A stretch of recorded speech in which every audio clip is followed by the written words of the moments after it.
جا بابزانین کێشە لە ئەم وشەیە چییە لە ناو یاساکە چۆن حکوومەتی عێراق کردوێتی بە بیانوویەک بۆی کە پشکی هەرێمی کوردستان وەک خۆی نەنێرێ میوانداری بەڕێز دکتۆر ڕامیار وەڵزیمان کردو کە شارەزای ئابوووریە و لاستۆبی لەگەڵ منە. دکتۆرم کاتت باش بەخێراتی. ڕۆژێ و بینەران باش زۆر سپاس.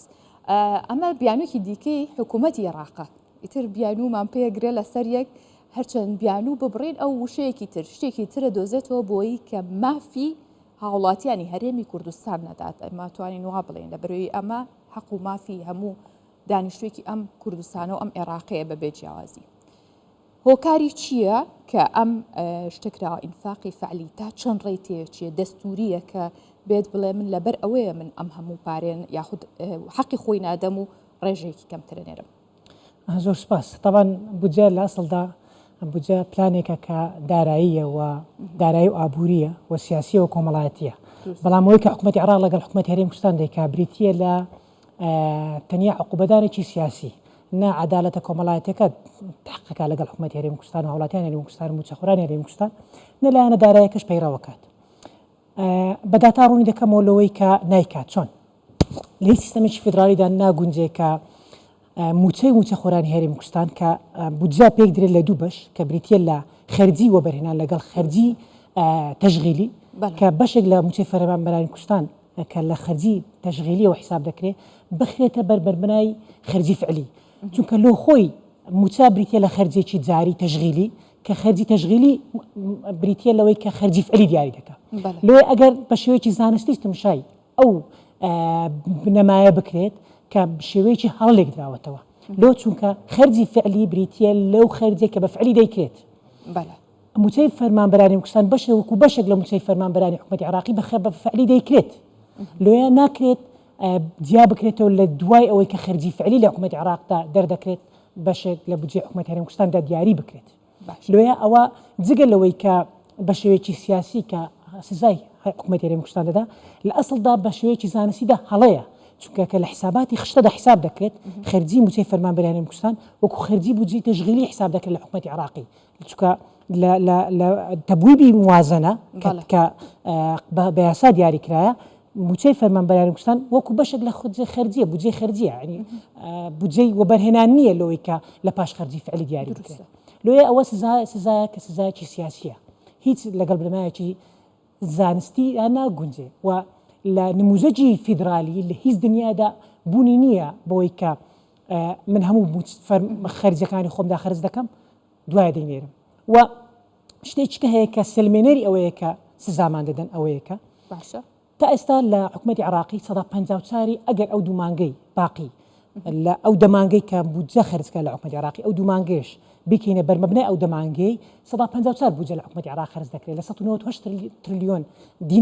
دینار لە کۆی بودجەی حکوومەتی عێراقی 108 تریلیۆن دینار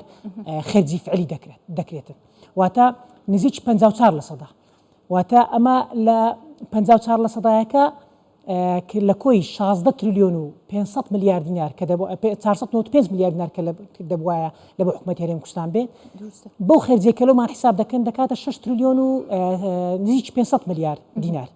لەو 6 تریلیۆن و 500 میلیارد دینارێک کە مەفروزە لەو دەمانگەی لەو 12 مانگەی لەمەمان بێ تا ئێستا 4 تریلیۆن و 500 میلیارد نزیک 500 میلیارد دینار 400 شتێک یان نزیک 500 میلیارد دینار حساب کراوە کاژمار کراوە لەسەر حسابی حکوومەتی هەرێمی کوردستان کە 3 تریلیۆن و 700 میلیارد دیناری وەکو قەرزە واتە هیچ وەکو خەرجی لە موازنەی گشتی خەرجی فعلی دیاری نەکراوە چونکە قەرز بەشێک نابێت لە خەرجیە کە خەرج دەکرێتن. ئەوە بەرمەبنای ئەوەیە کە دەتوانین بڵین ئەوە سزادانێکی مباشەری موچە خۆرانی هەرێمی کوردستانە. بۆی ئەمە لە ساڵی ئایندەدا دووبارە نەبێتەوە چی بکرێت ئەندامانی ئەنجومەن چی بکەن یان شاندەکانی حکوومەت کە ئامادەیەکە ئەینێرێتەوە داوای هەموارکردنەوەیان کردووە دەنگۆی ئەوە هەیە چی بکەن چۆن هەموار بکرێتەوە بۆی چارەسەری ئەوە بکرێت و ئەم ڕێگەیە ینی بچووکترین بیانوو نەکەن بۆی کە ڕێگری و بربەستدانن بۆ مافی کورد. خۆی ئامادەکردنی بودجە چەند قۆناغێکە قۆناغی نووسینەوە قۆناغی ئامادەکردن و قۆناغی جێبەجێکردن